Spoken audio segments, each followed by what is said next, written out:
Sudhagad education सोसायटीचे पूर्व प्राथमिक, प्राथमिक, माध्यमिक व उच्च माध्यमिक विद्यालय कळंबोली मराठी, हिंदी, इंग्रजी, उर्दू माध्यम यांच्या सौजन्याने शैक्षणिक व्हिडिओमध्ये आपलं सर्वांचं स्वागत आहे.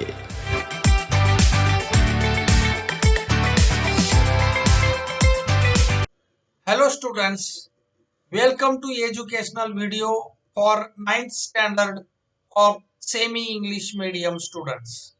Subject Science and Technology Part 1, Lesson number 13, Carbon and Important Element.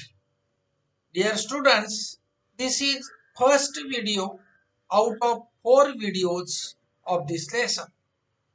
In this video, we are going to learn carbon, occurrence of carbon, after that properties of carbon, and then allotropes of carbon.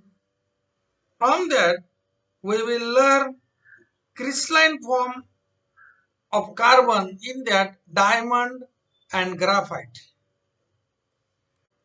Let us see the lesson carbon and important element. Here are some questions related to this lesson. First question is, what is an element and what are the different types of element? The answer of this question is, a substance which cannot be broken down into simple substances by any chemical reaction is called an element. And next question is, what are the different types of element? Metals, non-metals and metalloids are the different types of elements. And second question is, what remains behind on complete combustion of any organic compound? On complete combustion of any organic compound, carbon dioxide and water are formed. Carbon dioxide and water are formed. Then third question is, what type of element is carbon? Give some information about it. Carbon, we know that carbon is non-metallic element. Carbon हा अधातू आहे. Carbon is non-metallic element. Carbon is the main constituent of all plants and animals products. In nature, it is found in the free state and also in compound state. You have learned that carbon is non-metallic element. आपण अगोदर शिकलोय की carbon हा कसा आहे, अधातू मूलद्रव्य आहे. You have also learned about its occurrence in nature in the form of some compounds. आपण असंही शिकलोय की काही संयुगांच्या स्वरूपामध्ये तो निसर्गामध्ये मिळतो. Now try this. Here is one activity.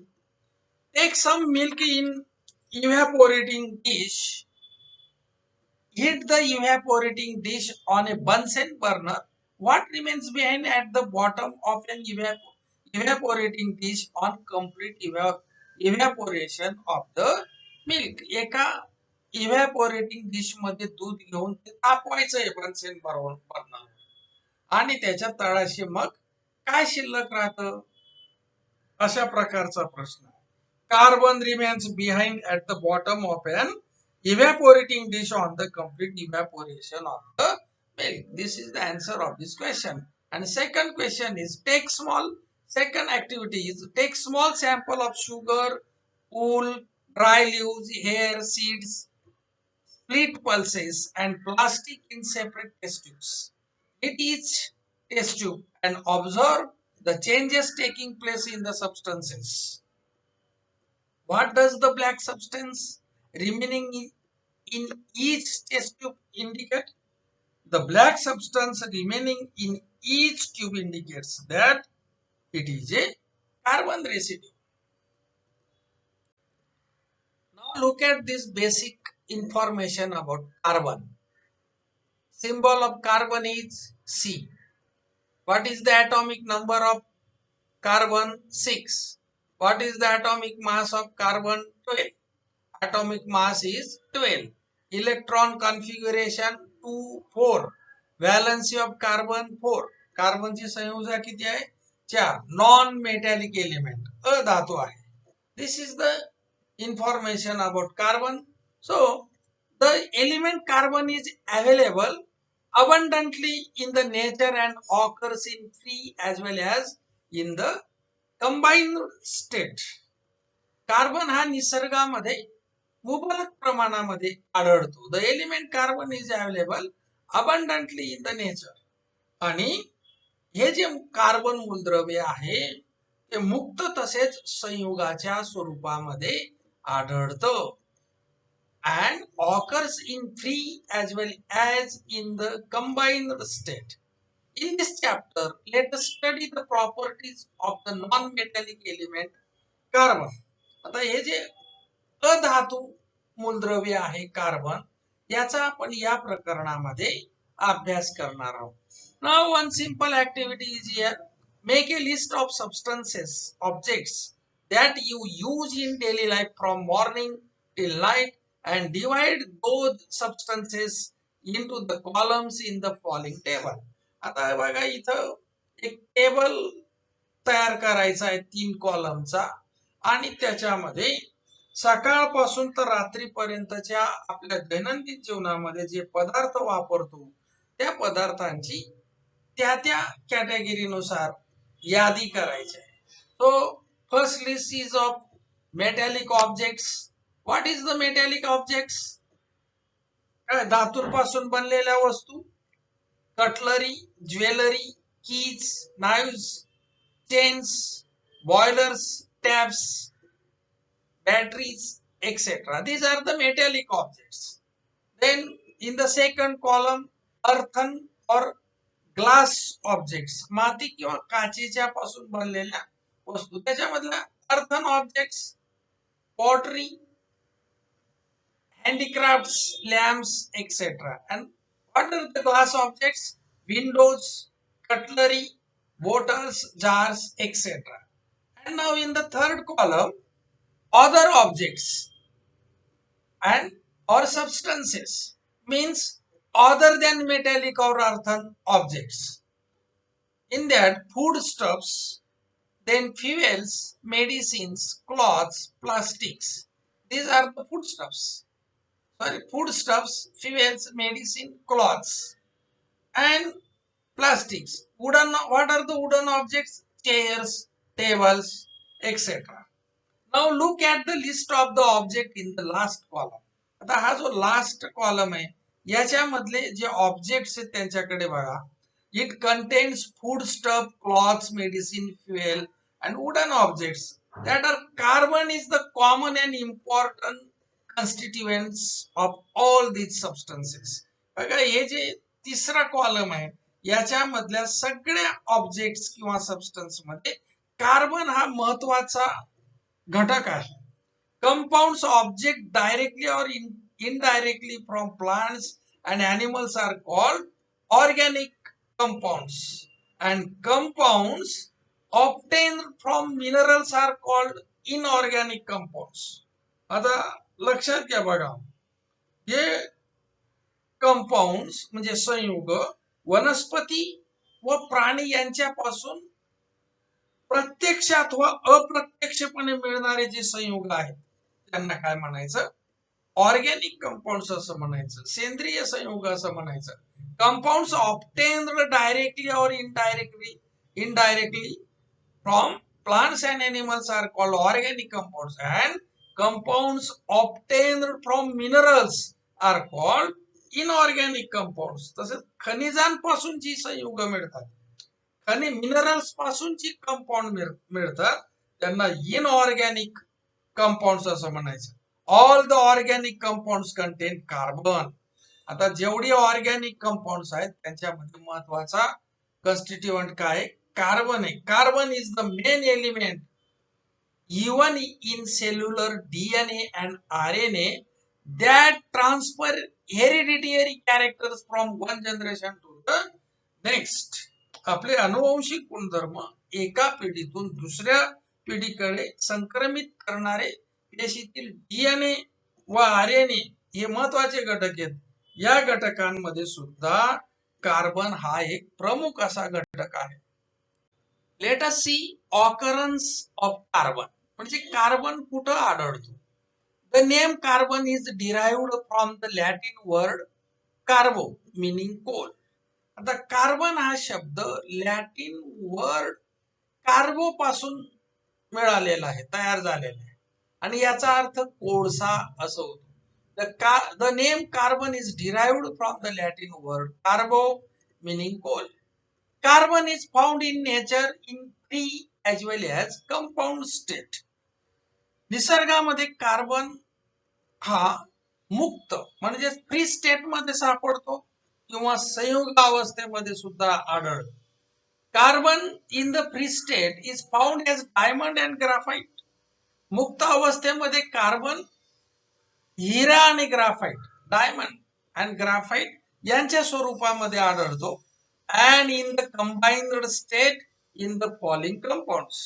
आणि संयुग अवस्थेमध्ये बघा खालील प्रकारांमध्ये तो सापडतो. As carbon dioxide. Carbon is present in the carbon dioxide in compound state. आता कार्बन डायऑक्साइड मध्ये कार्बन आहे बघा. And in the forms of carbonates.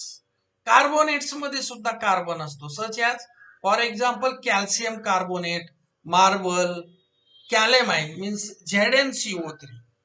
म्हणजे कार्बोनेटच्या स्वरूपामध्ये, म्हणजे कॅल्शियम कार्बोनेट मध्ये असतो, मार्बल मध्ये असतो, कॅलेमाइन मध्ये असतो, हे कार्बोनेट आहे. देन फॉसिल फ्युएल्स, जीवाश्म इंधने. The example is coal, petroleum, natural gas.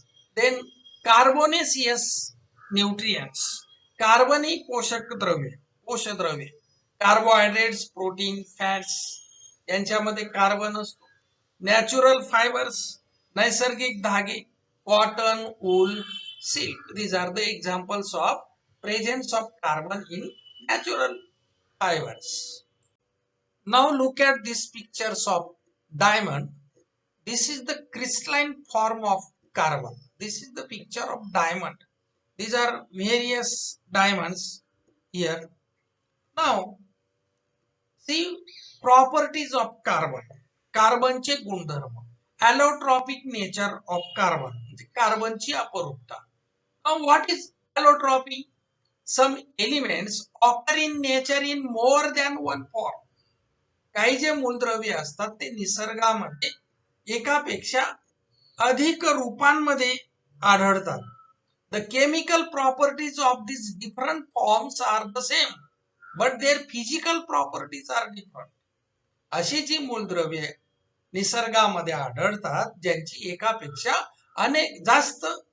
एकापेक्षा अधिक रूप असतात, या मूलद्रव्यांच्या रासायनिक गुणधर्म सारखे असतात. या मूलद्रव्यांची रासायनिक गुणधर्म सारखे असतात, परंतु त्यांचे भौतिक गुणधर्म वेगवेगळे असतात. This property of element is called allotropy. हा जो गुणधर्म आहे म्हणजे रासायनिक गुणधर्म सारखे असणे परंतु भौतिक गुणधर्म वेगवेगळे असणारी वेगवेगळी रूप असणे एखाद्या मूलद्रव्याची, याला काय म्हणतात? Allotropy. This property of element is called allotropy. Like carbon, sulphur, phosphorus also exhibit allotropy. जे बघा सल्फर मध्ये ॲलोट्रॉपी असते, कार्बन मध्ये तर असते, फॉस्फरस मध्ये सुद्धा असते. ॲलोट्रॉप्स ऑफ कार्बन. आता आपण कार्बनची अपरूप बघूया. First is there are two forms of allotropes of carbon, that are crystalline forms and amorphous forms. First we see crystalline forms of carbon. A crystalline form has a regular. आता crystalline form कसा असतो लक्षात घ्या. A crystalline form has a regular and definite arrangement of atoms. स्फटिक रूपातील अणूंची रचना नियमित आणि निश्चित अशी एक रचना असते. म्हणजे अणूंची रचना एक विशिष्ट शेप मध्ये असते त्याची. They have high melting point and boiling points. याचे द्रवणांक आणि उत्कलनांक म्हणजेच मेल्टिंग पॉइंट आणि बॉइलिंग पॉइंट हे हाय असतात, जास्त असतात. A crystalline form has a definite geometrical shape. यांना निश्चित अशा प्रकारची भौमितिक रचना असते क्रिस्टलाइन फॉर्मला. A crystalline form has a definite geometrical shape, sharp edges, त्यांच्या कडा तीक्ष्ण असतात, अँड प्लेन सरफेस, सपाट पृष्ठभाग असतात. Carbon has 3 crystalline allotropes. आता कार्बनची क्रिस्टलाइन फॉर्मची 3 अपरूपे आहेत, स्फटिकी अपरूप आहेत. ती कोणती ती आता आपण बघूया. Let us see first crystalline form of carbon is diamond. This is the picture of diamond. Diamond are found in India, mainly in Govardhana, Karnataka and Panna, Madhya Pradesh. भारतामध्ये प्रामुख्याने हिरा हा गोवळकोंडा, कर्नाटक राज्यातील गोवळकोंडा येथे आढळतो आणि पन्ना हा मध्य प्रदेशात आढळतो. Diamonds are found in India, mainly in Golconda in Karnataka state and Panna in Madhya Pradesh state. Diamonds are also found in South Africa, Brazil, Belgium, Russia and Africa. भारताप्रमाणेच दक्षिण Africa, Brazil, Belgium, Russia, America या देशांमध्ये सुद्धा हिरा आढळतो. Let us see structure of diamond. Now look at this picture of structure of carbon atom in diamond. आता ही जी आकृती किंवा हे जे पिक्चर आहे, रचना दाखवली बघा डायमंडच्या अणूंची, ती जरा व्यवस्थित लक्षात घ्या बघा. याच्यामध्ये याचं जर निरीक्षण केलं तर आपलं असं लक्षात येतं की डायमंड मधला प्रत्येक अणू हा इतर 4 अणूंबरोबर जोडलेला आहे. बघा ह्या अणूचं आपण उदाहरण घेऊ. त्याला जोडलेले अणू बघा 1 2 3 4. आता बघा याचं उदाहरण बघा 1 2 3 4. हे 4 अणूंनी तो जोडलेला आहे. अशा प्रकारे त्याचं स्ट्रक्चर आहे. आता बघा याचं उदाहरण घेऊया 1 2 3 आणि 4. लक्षात घ्या. म्हणजे अशा पद्धतीने प्रत्येक अणू हा 4 अणूंनी जोडलेला आहे. Structure in diamond every carbon atom is bounded to 4 neighbouring atoms by covalent bond. आता हे कोणते बॉन्ड आहेत? कोव्हॅलंट बॉन्ड आहेत. लक्षात घ्या, सहसंयुज बंध आहेत. प्रत्येक अणू हा इतर 4 अणूंशी कोव्हॅलंट बॉन्डने जोडलेला आहे. Due to this 3 dimensional structure diamond become very hard. हे जे 3 डायमेन्शनल स्ट्रक्चर डायमंडचा आहे, रचना ही जी अणूंची 3 डायमेन्शनल आहे, याच्यामुळे डायमंड हा खूप हार्ड होतो, टणक असतो. Let us see properties of diamond. डायमंडचे गुणधर्म. First property of diamond is brilliant and pure. Diamond is the hardest natural substance. तेजस्वी व शुद्ध हिरा हा नैसर्गिक पदार्थांमध्ये सर्वात कठीण असलेला पदार्थ आहे. Brilliant and pure diamond is the hardest natural substance. Second property is the density of diamond is 3.5 gram per centimetre cube. हिऱ्याची घनता 3.5 ग्रॅम पर सेंटीमीटर चा घन एवढी त्याची घनता आहे. Third property is the melting point of diamond is 3500 degree Celsius. डायमंडचा melting point एवढा आहे, 3500 degree Celsius. Fourth property is when diamond is heated at 800 degrees Celsius in the presence of oxygen, CO2 is given away. In this process, no other product besides CO2 is formed. डायमंडला जर ऑक्सिजनच्या सानिध्यात 800 degree Celsius एवढं तापमानावर तापवलं, heat दिली त्याला, तर CO2 बाहेर पडतो आणि CO2 शिवाय कोणतंही दुसरं उत्पादित तयार होत नाही. Fifth property is diamond does not dissolve in any solvent. कोणत्याही सॉल्वंट मध्ये डायमंड डिझॉल्व होत नाही. कोणत्याही द्रावकात हिरा विरघळत नाही. Sixth properties, acids, bases have no effect on diamond. हिऱ्यावर आम्ल आम्लारी यांचा काहीही परिणाम होत नाही. And last property of diamond is a bad conductor of electricity as it does not have free electrons. Diamond मध्ये फ्री इलेक्ट्रॉन्स नाही आहेत आणि त्याच्यामुळे तो विद्युतचा दुर्वाहक आहे. हिरा विद्युत दुर्वाहक असतो कारण त्यात मुक्त इलेक्ट्रॉन नसतात. Let us see uses of diamond. डायमंडचे उपयोग. First use of diamond is diamonds are used in glass cutting and rock drilling machines. काच कापण्याच्या व खडकाला छिद्र पाडण्याची जी उपकरणे असतात त्या उपकरणांमध्ये हिरा वापरतात. Second use is diamonds are used in ornaments. अलंकार तयार करण्यासाठी डायमंडचा उपयोग होतो. Third use is diamond knives are used in the eye surgery. डोळ्यांच्या सर्जरीमध्ये, डोळ्यांच्या ऑपरेशन मध्ये हिऱ्यापासून तयार केलेली उपकरणे किंवा नाईव्हज, चाकू हे वापरतात किंवा डोळ्यांची शस्त्रक्रिया करण्याच्या उपकरणांमध्ये हिरा वापरतात. Fourth use of diamond is diamond dust is used for polishing other diamonds. हिऱ्याच्या भुकटीचा वापर दुसऱ्या हिऱ्यांना चकाकी देण्यासाठी करतात. And fifth use of diamond is used to make windows giving protection from radiation in space and in artificial satellite. हिऱ्याचा उपयोग अवकाशात व कृत्रिम उपग्रहांमध्ये रेडिएशन पासून म्हणजेच प्रारणांपासून संरक्षण देणाऱ्या खिडक्या तयार करण्यासाठी करतात. Let us see second crystalline form of carbon and that is graphite. Now look at these pictures.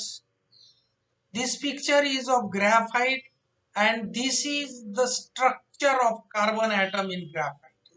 So the graphite is found in natural state in Russia, New Zealand, America and India.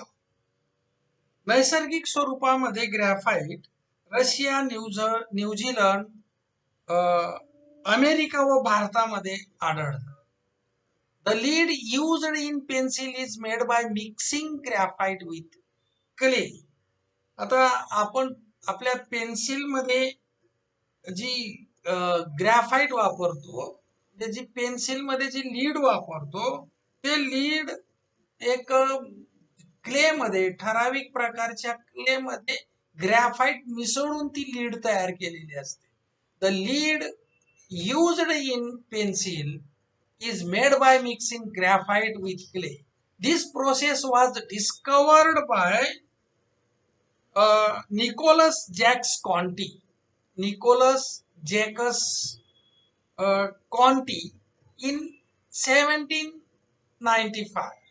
1775 मध्ये या प्रोसेसचा शोध Nicolas जॅकस कॉन्टी या शास्त्रज्ञांनी लावला. Now see what is the structure of graphite. ग्रॅफाइटचं structure कसं असतं हे लक्षात घ्या. आता every carbon atom in graphite is bonded to 3 other carbon atoms in such a way that hexagonal layered structure is formed. आता या स्ट्रक्चरचं जर निरीक्षण केलं तर आपल्याला असं दिसून येतं की याच्यामध्ये कार्बनचा प्रत्येक अणू इतर 3 अणूंशी जोडलेला आहे. बघा मग ह्या अणूचं उदाहरण घेऊ 1, 2 आणि 3. पुन्हा याचं जर उदाहरण घेतलं 1, 2, 3 म्हणजे प्रत्येक अणू हा इतर, आता हा एक बघा 1, 2, 3 म्हणजे प्रत्येक अणू हा इतर 3 अणूंबरोबर जोडलेला आहे आणि त्याच्यामुळे त्याचं एक प्रतलीय षटकोनी रचना ही तयार होते. ये graphite crystal is made of many sheets of layer of carbon atoms. हा ग्राफाईटचा जो स्फटिक आहे हा अनेक पापुद्र्यांनी किंवा अणूंच्या स्तरांनी बनलेला आहे. असे लेयर्स आपल्याला याच्यामध्ये दिसून येतात. So these layers slip over each other on applying pressure. These layers slip over each other. Sorry, these layers slip over each other on applying pressure. दाब दिल्यास ग्राफाईटचे हे स्तर एकमेकांवर घासले जातात. हे लेयर्स एकमेकांवर घासले जातात. One layer of graphite is called graphene. ग्राफाईटचे एका पापुद्र्याला ग्राफीन असं म्हणतात. Let us see properties of graphite. ग्राफाईटचे गुणधर्म. First property of graphite is graphite found in nature in black, soft, brittle and slippery. निसर्गतः सापडणारे ग्रॅफाइट एक काळे, मऊ, ठिसूळ व गुडगुडीत असते, स्लिपरी असते. Second property is inside each layer of graphite free electrons move continuously within the entire layer. That is why graphite is a good conductor of electricity. Graphite मध्ये आतील संपूर्ण लेयर मध्ये फ्री इलेक्ट्रॉन्स फिरत असतात आणि म्हणून ते इलेक्ट्रिसिटीचं गुड कंडक्टर आहे, जे ते विद्युत सुवाहक आहे. Third property is due to the layered structure graphite can be used for writing on paper.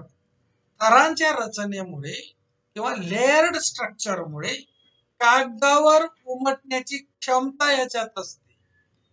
Fourth property is the density of graphite is 1.9 to 2.3 gram per centimetre cube.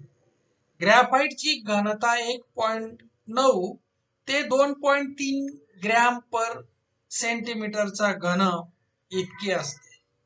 Fifth property is graphite does not dissolve in most solvents. Graphite हे बहुतांश द्रावकांमध्ये विरघळत नाही. These are the properties of graphite. Let us see uses of graphite. First use is graphite is used for making lubricants. ग्रॅफाइटचा उपयोग लुब्रिकंट्स तयार करण्यासाठी करतात, म्हणजेच वंगण तयार करण्यासाठी करतात. Second use of graphite is used for making carbon electrodes. Carbon electrodes तयार करण्यासाठी ग्रॅफाइटचा उपयोग करतात.